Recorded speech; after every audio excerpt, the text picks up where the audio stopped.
Yeah, I mean, anytime you make it this far, you're going to play good teams. And, Catawba being the 1 seed, being ranked nationally, I think 4th and 5th in every poll, you're going to fight. We knew every single inning was going to be a fight. Even that, last inning where, we take the lead and obviously they walk us off there with 2 outs. We expect that. And, the thing that I told our guys after the game, and Chun heard it just with the rest of the guys, is, we just made a lot of mistakes. And, I'm sure Coach Gant feels the same way. I think they made some mistakes that he didn't like. And, I told these guys all year that the little things aren't little when they lose you a game. And, there's a lot of little things that we could have done better. And, when you're in this regional, again, with, the 4 team in the country, the 11 team in the country, the 12 team in the country, and the 15 team in the country, you're not going to get away with much. And, that was a great college baseball game. I hope it wakes up a little bit of the NCAA committee. Honestly, I think, you need to find a way to spread this out a little bit. I don't think Catawba was real happy with having to play us in the first game with what they accomplished.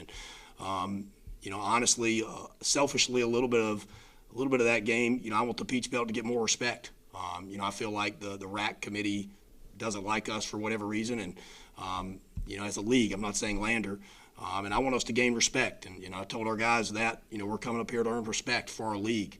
I told our commissioner that. And I think our guys did that today. I think they earned respect. I think Catawba left that game thinking we're a good team, and I left that game thinking they're a good team. So, yeah, that'd be my response to that. Garrett, back and forth battle. Can you just talk about the emotions of being in the inning and coming in and out of those and changing? You get a run, they get some back. Just talk about that battle and the mindset of the team throughout.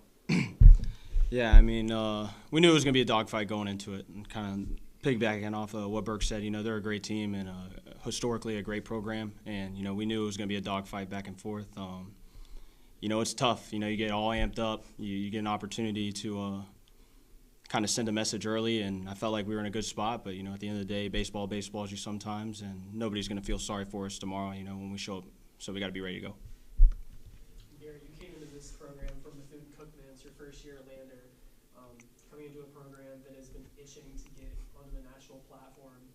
What's it like being around your guys and riding this, was a 14-game winning streak, and just an imaginable run to get here?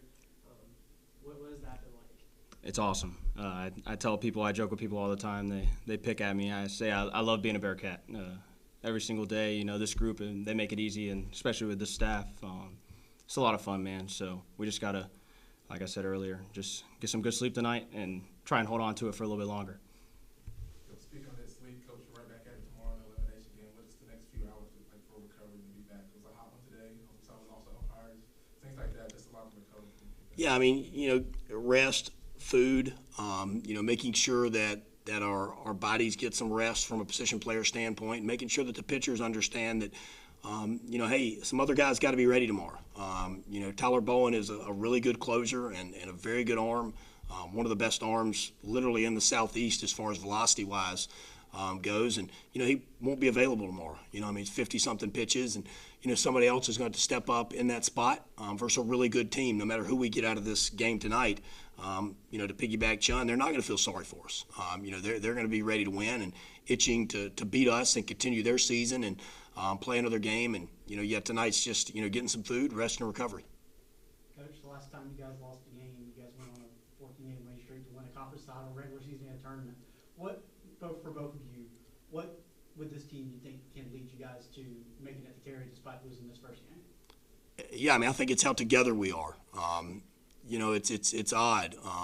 We had a lot of graduate transfers in here, Chun being one of those that, been here 1 year, and I think every one of them, if they were sitting in here, would say they love being a Bearcat, and they love our atmosphere, our culture. I talk about with our guys all the time how much I've learned as a head coach, first-time head coach, and how important that environment is.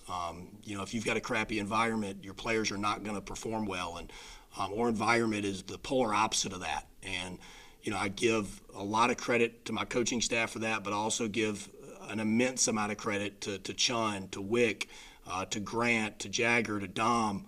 Those guys all coming in here from different programs, older graduate transfers, and honestly just becoming what we needed as far as a team culture instantly. So I think to answer your question, Turner, it's just the togetherness of this group. I got no doubt in my mind that we'll wake up ready to play tomorrow. I'm not going to worry about that 1 second. The leadership from a player standpoint is too good for us not to. Garrett, what's the belief like in the dugout? You guys can come in and win your next few games to get the carry. I mean, I think the confidence level is high. You know, we're no stranger to adversity, especially at the beginning of the year. Went through a really tough patch, and you know, in the moment it seems like the world's over, but in reality, you know, it's just another game, and we've got to take it one game at a time. Coach Garrett, thanks for your time. We'll see you tomorrow. Thank you. Thank you. Appreciate y'all.